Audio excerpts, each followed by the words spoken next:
Hello everyone, welcome back to my channel. दोस्तों, प्रस्तुत है आज की ब्रेकिंग न्यूज़। सख्ती, महानिदेशक स्कूल शिक्षा ने 17 जनपदों के बीएसएस से मांगा स्पष्टीकरण। पुरानी पेंशन बहाली की तैयारी। परिषदीय परीक्षा का बजट भी नहीं हुआ जारी, जानिए कितना मिलता है बजट प्रति स्कूल। रिपोर्ट कार्ड पर रहेगी बच्चों की ग्रेडिंग। सृजित होंगे 1026 पद, नवोदय विद्यालय समिति से शिक्षक भर्ती कराने की तैयारी। नए सत्र में पुरानी किताबों से पढ़ेंगे छात्र। इस जिले में 99,000 लाभार्थियों के खाते में भेजे गए 500 रुपये। आइए देखते हैं दोस्तों खबरें विस्तार से। जी हाँ दोस्तों, आप देख पा रहे हैं खबरें विस्तार से किंग्समैन यह यूट्यूब चैनल पर। सख्ती, महानिदेशक स्कूल शिक्षा ने इन 17 जनपदों की बीएसएस से मांगा स्पष्टीकरण।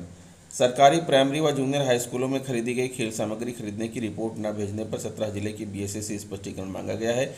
इन जिलों में स्पोर्ट्स अनुदान की धनराशि 100% स्कूलों तक नहीं भेजी गई है। वहीं किसी भी जिले ने अभी तक खेलकूद की सामग्री के सत्यापन की रिपोर्ट भी नहीं भेजी है। इस पर महानिदेशक स्कूल शिक्षा अनामिका सिंह ने ऐतराज जताया है। अमरोहा, बागपत, बहराइच, बलिया, बांदा, देवरिया, फर्रुखाबाद, गौतम बुद्ध नगर, जौनपुर, कन्नौज, कानपुर देहात, मिर्जापुर, रामपुर, संभल, शाहजहांपुर, सिद्धार्थनगर ने व उन्नाव ने अभी तक खेलकूद सामग्री खरीदे जाने का उपभोग प्रमाण पत्र नहीं भेजा है। इनमें कन्नौज में 1467 स्कूल हैं और किसी भी स्कूल में धनराशि नहीं दी गई है। मऊ में 810, बलरामपुर में 99 स्कूलों को धनराशि नहीं दी गई है। वहीं इटावा में 228 स्कूलों तक पैसा नहीं पहुंचा है। पीएफएमएस प्रणाली में जो पैसा जिस मद में भेजा जाता है, यदि उसका उपयोग नहीं होता तो वह शासन तक दिखता है और 31 मार्च के बाद यह पैसा वापस आ जाता है। सरकारी प्राइमरी व जूनियर हाई स्कूलों में खेल सामग्री 30 नवंबर 2021 तक खरीदी जानी थी। इसके लिए 89.59 करोड़ की धनराशि जारी कर दी गई थी। प्राइमरी स्कूलों के लिए 5,000 और जूनियर के लिए 10,000 प्रति स्कूल धनराशि जारी की गई है। लखनऊ परिषदीय विद्यालयों परीक्षा समाप्त और आधे से ज़्यादा मूल्यांकन कार्य पूरा हो चुका है। ऐसे में विभाग ने रिपोर्ट कार्ड में प्रत्येक विषय में कुल 100 अंकों के आधार पर मूल्यांकन के निर्देश दिए हैं, जबकि परीक्षा 50 अंकों की कराई गई। सभी बच्चों को अनिवार्य रूप से प्रमोट करने का भी आदेश है, चाहे उसने परीक्षा दी हो या ना दी हो। परिषदीय विद्यालयों में 22 मार्च से परीक्षाएं शुरू हुई तो उसी दिन इन विद्यालयों के करीब 80% शिक्षकों की ड्यूटी ओपी बोर्ड की परीक्षा में लगा दी गई। इससे परिषदीय विद्यालयों की व्यवस्था बेपटरी हो गई। परीक्षाएं 26 मार्च को समाप्त हो गई और मूल्यांकन का आधा काम भी समाप्त हो गया। इस बीच विभाग का नया फरमान आ गया। नई शिक्षा नीति को ध्यान में रखते हुए परिषदीय स्कूलों में कई बदलाव किए गए हैं। बोर्ड परीक्षा की भांति एक ही परीक्षा कार्यक्रम और एक तरह के प्रश्न पत्र से परीक्षा कराई गई। शिक्षकों के अनुसार सतत आकलन को ध्यान में रखकर मूल्यांकन किया जा रहा है। यही वजह है कि लिखित परीक्षा के अलावा मौखिक मूल्यांकन पर भी ध्यान दिया गया। बेसिक शिक्षा परिषद के सचिव प्रताप सिंह बघेल ने बताया कि 100 अंकों के आधार पर मूल्यांकन होगा और सभी छात्र प्रमोट होंगे। परिषदीय परीक्षा का बजट भी नहीं हुआ, जानिए कितना मिलता है बजट प्रति स्कूल। परीक्षा के लिए जूनियर हाई स्कूल को 15 रुपये व प्राइमरी को 10 रुपये प्रति छात्र का बजट जारी होता है। दोनों में से 5-5 रुपये प्रश्न पत्र, रिपोर्ट कार्ड और टेलीसीट के लिए काट लिए जाते हैं। एक तो बजट कम, ऊपर से वाही विद्यालयों का नहीं मिला। उत्तर प्रदेश प्राथमिक शिक्षक संघ के जिला मंत्री वीरेंद्र सिंह ने बताया कि अब रिपोर्ट कार्ड बनाने का समय आया तो विभाग ने 100 में से अंक दिए जाने का निर्देश दिया है। रिपोर्ट कार्ड पर रहेगी बच्चों की ग्रेडिंग। प्रयागराज परिषदीय प्राथमिक एवं उच्च प्राथमिक स्कूलों के 225 करोड़ से अधिक बच्चों को 31 मार्च को रिपोर्ट कार्ड दिया जाएगा। बेसिक शिक्षा परिषद के सचिव प्रताप सिंह बघेल ने प्रत्येक बच्चे के रिपोर्ट कार्ड के लिए 2 रुपये की राशि स्वीकृत की है। सचिव की ओर से रिपोर्ट कार्ड का प्रोफार्मा भी भेजा गया है। 91 से 100% अंक वाले बच्चों को 81 से 90 पर A2, 71 से 80 पर B1 और 61 से 70 पर B2 और 51 से 60 पर C1, 41 से 50 पर C2 और 33 से 40 पर D और 32% से कम पाने वाले अंक पाने वाले बच्चों को E ग्रेड मिलेगा। E ग्रेड वाले बच्चों पर विशेष ध्यान दिया जाएगा। सृजित होंगे 1026 पद, नवोदय विद्यालय समिति से शिक्षक भर्ती कराने की तैयारी।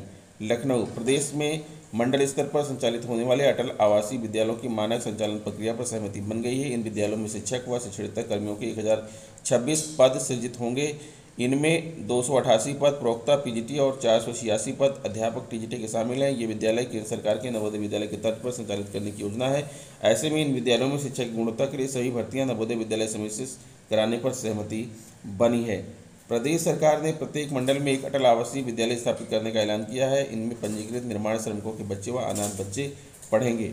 प्रत्येक सत्र में नए सत्र में पुरानी किताबों से पढ़ेंगे छात्र। बुलंदशहर बेसिक स्कूलों में नए सत्र की शुरुआत अप्रैल के प्रथम सप्ताह से हो रही है, मगर बच्चों के लिए शासन से निःशुल्क किताबें नहीं पहुंची हैं। नए सत्र में बच्चों को पुरानी किताबों से पढ़ाई करनी होगी। यह भी संभव है कि बच्चों को किताबों के बिना ही कई माह बिताने पड़ सकते हैं। विभाग द्वारा बच्चों से पुरानी किताबों को लिया जा रहा है, जिससे दूसरे बच्चों को स्कूल में पढ़ाया जा सके। अधिकांश किताबें फट भी गई हैं। बेसिक शिक्षा विभाग के प्राथमिक व उच्च प्राथमिक स्कूलों में पढ़ाई करने वाले बच्चों को शासन की तरफ से निःशुल्क किताबें दी जाती हैं।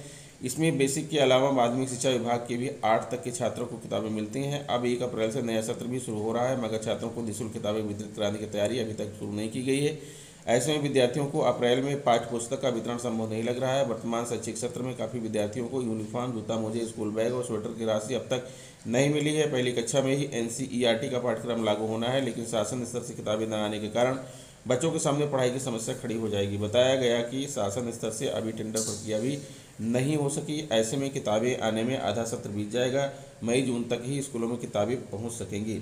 जिले में 2.21 लाख छात्र। जिले की बात करें तो यहाँ पर बेसिक शिक्षा विभाग के प्राथमिक व उच्च प्राथमिक स्कूलों में 2.21 लाख से अधिक छात्र पंजीकृत हैं। इसमें माध्यमिक शिक्षा विभाग के स्कूल में भी पढ़ रहे कक्षा 6 से लेकर 8 तक के छात्र भी शामिल हैं।